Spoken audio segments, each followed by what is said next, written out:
नाखून से ये जो बॉडी का ये पार्ट है, मांडी बोलते हैं हमारे मराठी में, वो दोनों हाथों से नाखून से ये कर दिया, चीर दिया। अंदर जो ये था गोल्डन का, बंगार का वाटी था, उसके अंदर वो शालिग्राम और वो वाटी दोनों फिरते आ रहे थे। बहुत चमक रहा था, मेरे आँखों को दिखाई नहीं दे रहा था। मैं डर गया उस टाइम में, ये क्या चमत्कार बता रहे बाबा, ऐसा मैं डर गया। सदानंद वैभवा नेनेदु मरेयोई भवा, सदानंद वैभवा नेनेदु मरेयोई भवा, Sadanand Vaibhava नेनेदु मरेयोई। Jai Sadananda. If you have not yet subscribed to our YouTube channel, kindly do it at the earliest. My name is Lakshmikant Jagannath Ambure from Maharashtra. बाबा जी के प्रति फोटो को मैं नमस्कार करके बोलता हूँ। मेरा बाबा जी के परम भक्त श्री मुकुंद जी हंसाटे, इनकी बेटी मेरे को दिए। हमारा शादी 5 मई 1992 में हो गया। उसी दिन हमारा और बाबा जी का फर्स्ट परिचय हो गया। फर्स्ट परिचय हुबली में हो गया। बाबा जी के परम भक्त मुकुंद जी हंसाटे हमारे को मेरे को और मेरे मिसेस को जोड़ी से मैरिज हुए उस दिन ही हुबली में लेकर गए। वहाँ पे हमने नमस्कार किया। उस टाइम में जब फर्स्ट टाइम मैं बाबा जी को देखा तो मेरे को विश्वास नहीं हो गया कि हमारे मामा जी कहाँ लेकर आ गए, ऐसा मैं समझ गया। क्योंकि वो दिखने में एकदम सिंपल थे, एकदम बाबा जी जैसे आम आदमी की तरह थे।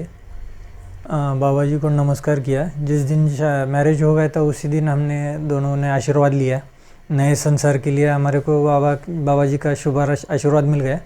फिर हम रिटर्न महाराष्ट्र को गए। सेकंड विजिट मेरा बाबा जी को दत्त जयंती को बीजापुर में हो गया। मेरे मामा जी ने इनवाइट किया था हमारे को कि दत्त जयंती को आप अटेंड रह जाओ बीजापुर में। फिर 92 में ही दत्त जयंती को हम बीजापुर आश्रम में अटेंड हो गए। दत्त जयंती के बाद फिर रिटर्न हम महाराष्ट्र को चले गए। 93 के बाद हम बाबा जी को बहुत बार मिल गए, बट मेरे मन में बाबा जी के लिए कोई विश्वास या कोई ये नहीं था। सडनली एक ऐसा टाइम आ गया 93 में हमारा महाराष्ट्र में बहुत बड़ा भूकंप आ गया था। उस टाइम में सब हमारा बिजनेस वो सब उधर कोलैप्स हो गए। हम लोग बिजनेस लेस हो गए थे। महाराष्ट्र से हमारे मामा जी ने इधर बोल दिया हमारे को, इधर आ जाओ, बाबा जी का आशीर्वाद ले लो। फिर हम लोग सेकंड टाइम हमारे मिसेस ये थे बच्चों के लिए, उधर के डॉक्टर ने बोल दिया था हमारे को कि 2 बच्चे हैं और वो उनको मम्मी को धोखा है उधर, आप ये बच नहीं सकते, ऐसा बोल दिया था। हम लोग बहुत डर गए थे। एक तो भूकंप हो गया था, फिर फैमिली सिचुएशन भी बहुत कंडीशन इकोनॉमिकली बहुत ही परेशानी में थे हम। फिर हमारे मामा जी के साथ हम बीजापुर में आ गए। बाबा जी के आश्रम को दर्शन किया बाबा जी का। फिर बाबा जी ने हमारे को धैर्य दिया कि आप घबराई नहीं, सब नॉर्मल हो जाएगा, मेरे आशीर्वाद आपके साथ है। उसी टाइम में हमारे को बीजापुर आश्रम में बाबा जी ने अंदर बुला लिया और हमारे को बिठा लिया। मेरे को कन्नड़ा प्रॉब्लम है, मैं महाराष्ट्र में रहता था, भाषा बाबा जी का कुछ समझ में नहीं आता था। मैं, मेरी मिसेस और मेरे मामी जी तलीकोटी के सब लोग हम वहीं पे थे, अटेंड थे। बाबा जी जो बोल रहे थे मेरे मिसेस और मेरे मामी जी मेरे को ट्रांसलेट करके बोल रहे थे। उसी टाइम में बाबा जी ने अपने इसमें से ये निकाल के दिया मेरे को शालिग्राम। उस शालिग्राम देख के मैं डर गया। नाखून से ये जो बॉडी का ये पार्ट है, मांडी बोलते हैं हमारे मराठी में, वो दोनों हाथों से नाखून से ये कर दिया, चीर दिया। अंदर जो ये था गोल्डन का, बंगार का वाटी था, उसके अंदर वो शालिग्राम और वो वाटी दोनों फिरते आ रहे थे। बहुत चमक रहा था, मेरे आँखों को दिखाई नहीं दे रहा था। मैं डर गया उस टाइम में, ये क्या चमत्कार बता रहे बाबा, ऐसा मैं डर गया। फिर बाबा जी ने क्या किया, 2-3 बार वो रिपीट किया, अंदर ही बंद कर दिया, फिर निकाल दिया, फिर वहीं रिपीट किया। जब तक मेरे को विश्वास नहीं आता, वो बाबा जी बोल रहे थे मेरे को, देखो कुछ तो पिछले जन्म का तेरी पुण्य ये है, इसकी वजह से हम ये आज उसका फल दे रहे हैं, ऐसा बोल रहे थे। बट मेरे को अंडरस्टैंडिंग नहीं हो रहा था उनका भाषा। फिर उन्होंने क्या किया, वो करचिप में मेरे को शालिग्राम दे दिया हाथ में। मैं हाथ में लिया और नमस्कार किया। फिर वो जो गोल्डन का वाटी था बंगार, वो अंदर ही रख के उसको बंद कर दिया। शालिग्राम मेरे पास है, आज भी मैं उसको पूजा करता हूँ। और उसके लिए जो बहुत प्रिकॉशन बताए उन्होंने, स्नान के बाद ही उसको ये करने का, पूजा करने का, और उसको हल्दी कुंकू नहीं लगाने का कभी भी, उसको ज़मीन के ऊपर कभी भी नहीं रखने का, और उसको डेली स्नान करके गंध लगा के, विभूति लगा के, उदन कड्डी ये करके प्रार्थना करने का, ऐसा बोल दिया था। आज तक मैं हर दिन मैं उसका पूजा करता हूँ शालिग्राम का, और सोमवार और गुरुवार के दिन अभिषेक करता हूँ।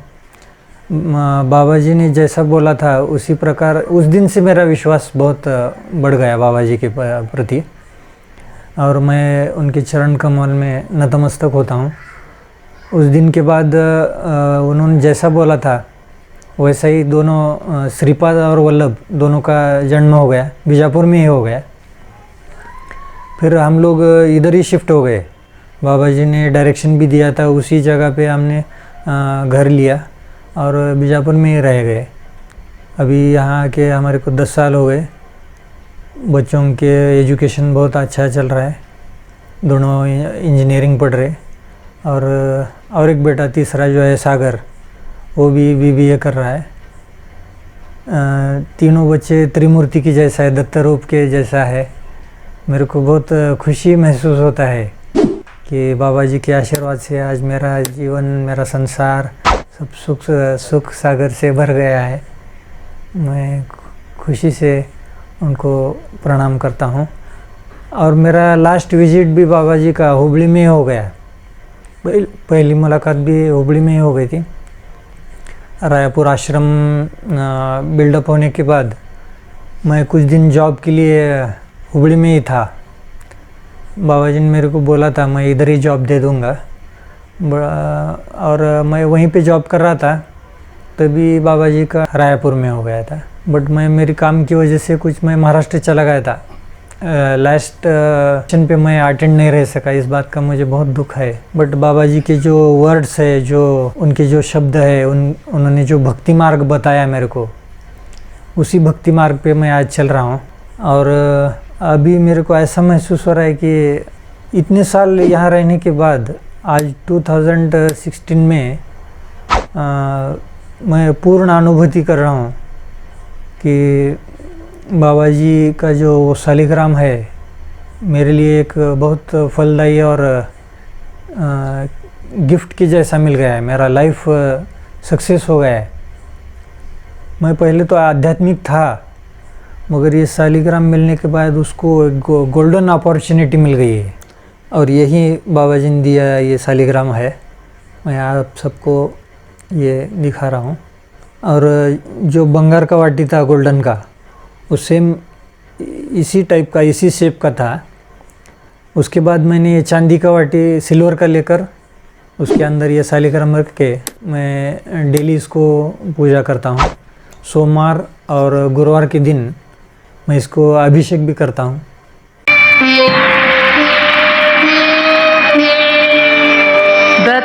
दत्तात्रेय ओम नमः शिवाय श्री सदानंदाय नमः। Jai Sadananda. If you have not yet subscribed to our YouTube channel, kindly do it at the earliest. ನೆನೆದು ಮರೆಯೋ